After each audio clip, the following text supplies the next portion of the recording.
नमस्कार दोस्तों।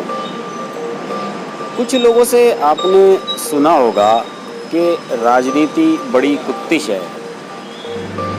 ये एक देसी कहावत है और इस पर बहुत से लोग अमल भी करते हैं और बहुत से लोगों ने इसे पर्सनली एक्सपीरियंस किया है।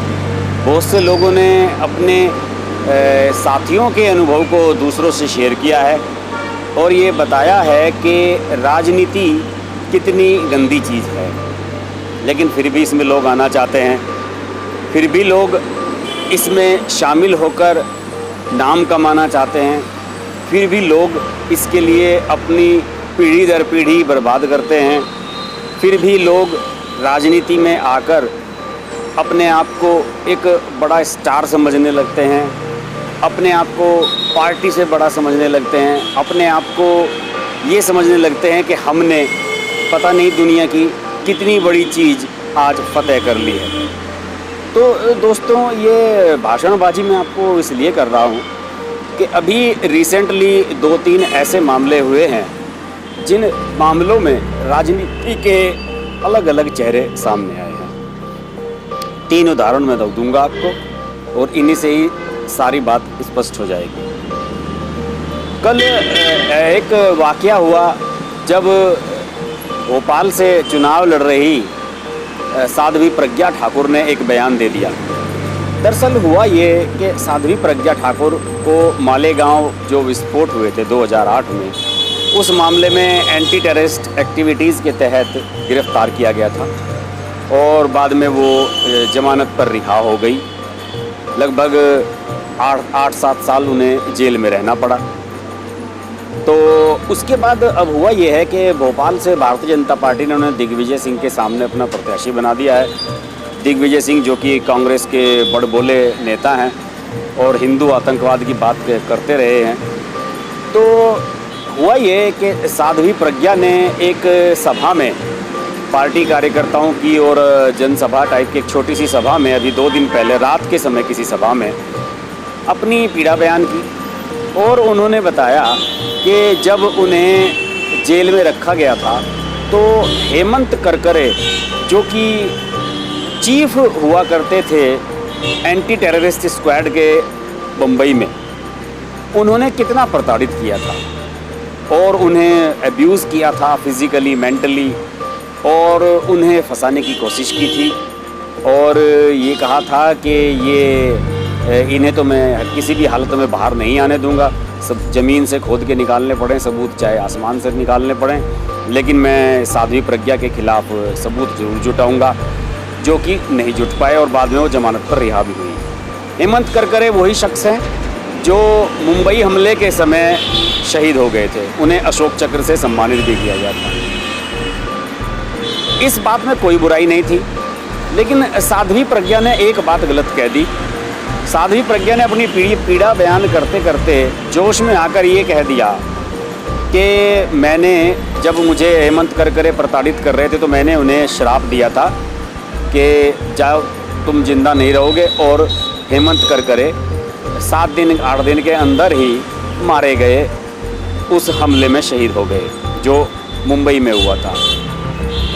ये कहानी एक तरफा कहानी है, साध्वी प्रज्ञा की ज़बानी है। हो सकता है कि वो प्रताड़ित की गई हो सकता है कि हेमंत करकरे ने उन्हें प्रताड़ित किया हो सकता है कि टेररिस्ट एक्टिविटीज़ में तो जितने भी लोग पकड़े जाते हैं उनके साथ इस तरह का बिहेवियर होता ही है।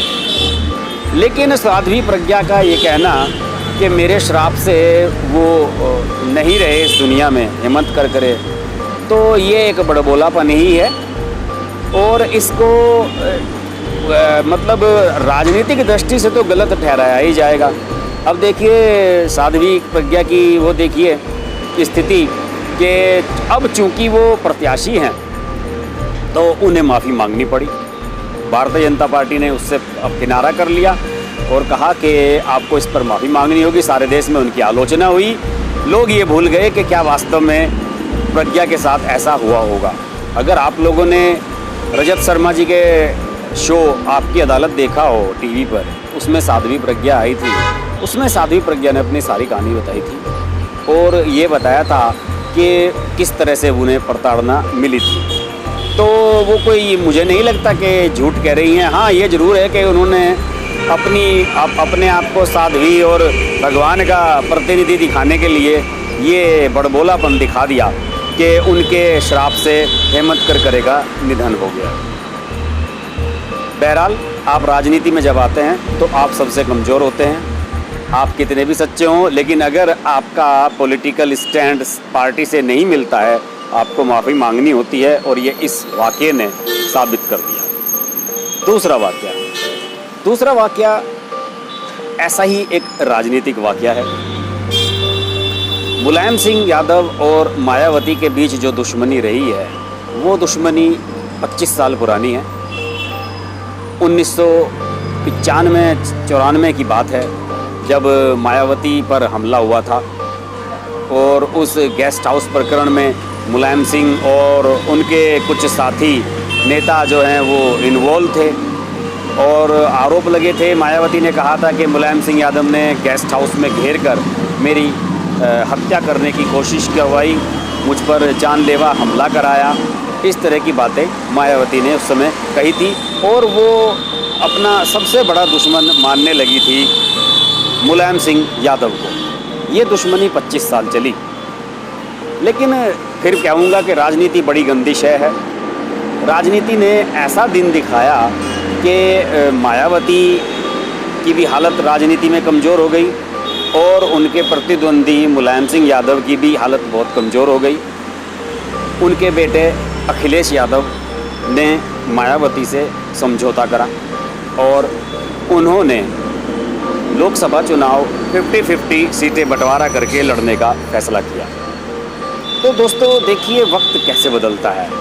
एक समय मायावती और मुलायम सिंह यादव एक दूसरे के जानी दुश्मन थे, लेकिन अब जब राजनीतिक ज़मीन उनकी खिसकती नज़र आई तो दोनों एक हो गए, और मायावती ने मैनपुरी में कल मुलायम सिंह यादव के समर्थन में वोट मांगे, उन्हें असली नेता बताया, पिछड़ों का नेता बताया, और जाने क्या क्या उनकी तारीफ में कसीदे गढ़े। मुलायम सिंह यादव ने भी मायावती जी और पता नहीं क्या क्या उन्हें कहा। तो देखिए राजनीति किस तरह बदलती है। राजनीति ने सारा सिनेरियो बदल दिया। अब मुलायम सिंह यादव मायावती पर डिपेंड हो गए हैं, मायावती से प्रचार करा रहे हैं, मायावती मुलायम सिंह यादव के बेटे से समझौता कर रही हैं।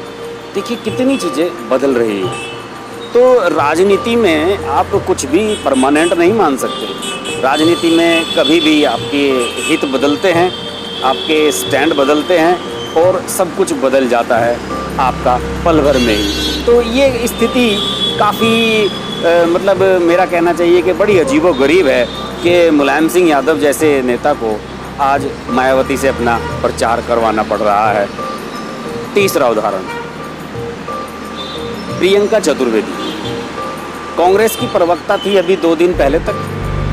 पिछले 10 साल से कांग्रेस की आवाज़ बनी हुई थी, टीवी पर अक्सर नज़र आती थी, राहुल गांधी को डिफेंड करती थी, सोनिया गांधी को डिफेंड करती थी, कांग्रेस को डिफेंड करती थी, और ये दिखाने की कोशिश करती थी कि उनकी पार्टी सही है, दूसरी पार्टियों का स्टैंड गलत है। लेकिन एक छोटे से वाक़ये ने उनकी ज़िंदगी बदल कर रख दी।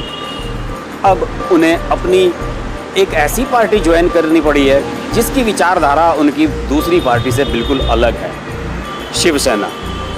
शिवसेना और कांग्रेस की विचारधारा आइडियोलॉजी में कोई मेल नहीं है। शिवसेना एक कट्टर हिंदूवादी संगठन है और कांग्रेस अपने आप को सेक्युलर पार्टी कहती है। तो उसके लिहाज से अब किस तरह से आप आइडियोलॉजी अपनी चेंज करते हैं, ये देखिए कितनी बड़ी बात है। अभी कुछ दिन पहले जब आप प्रियंका चतुर्वेदी कांग्रेस प्रवक्ता के रूप में स्मृति ईरानी का मजाक बना रही थी उनके टीवी सीरियल का गाना गाकर, तो किस तरीके से उन्हें क्रिटिसिज्म झेलना पड़ा था और किस तरह से उन्हें हाईलाइट होना पड़ा था। और अब वो स्मृति ईरानी के बारे में एक भी लाइन नहीं कह पाएंगी, क्योंकि भारतीय जनता पार्टी और शिवसेना का पैक्ट है, दोनों एक दूसरे के खिलाफ नहीं बोलते, खासतौर से राजनीतिक मैदान पर, राजनीतिक मंच पर, चुनावी मैदान पर। कितना वेरिएशन है, किस तरह से चीज़ें बदल जाती हैं। प्रियंका चतुर्वेदी के बारे में बताऊं, प्रियंका चतुर्वेदी इन्होंने अपनी एजुकेशन मुंबई से की, मथुरा की रहने वाली हैं। मथुरा में इनके पिता रहते थे, बाद में मुंबई शिफ्ट हुए।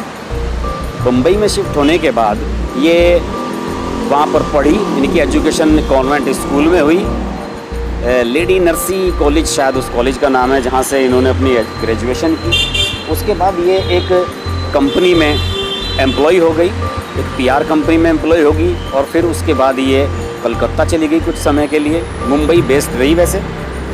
और जब मुंबई हमला हुआ, जिसमें ताज होटल और उस पर हमला हुआ आतंकी, उस हमले के समय बताया जाता है कि इनका दिल चेंज हो गया और उन्होंने पॉलिटिक्स ज्वाइन करने का फैसला किया और वे कांग्रेस में शामिल हो गई। पहले युवा मोर्चे में रही और फिर नेशनल प्रवक्ता भी बनी, रणदीप सुरजेवाला की टीम में भी रही। लेकिन जितना अटैकिंग रवैया उनका पहले था, क्या उतना ही अटैकिंग रवैया क्या अब भी उनका रह पाएगा, ये एक बड़ा सवाल है। प्रियंका चतुर्वेदी भी खुद सोच रही होंगी कि मैं किस तरह से अपनी आइडियोलॉजी को शिफ्ट करूं, लेकिन ये राजनीति है दोस्त, यहाँ सब कुछ करना पड़ता है।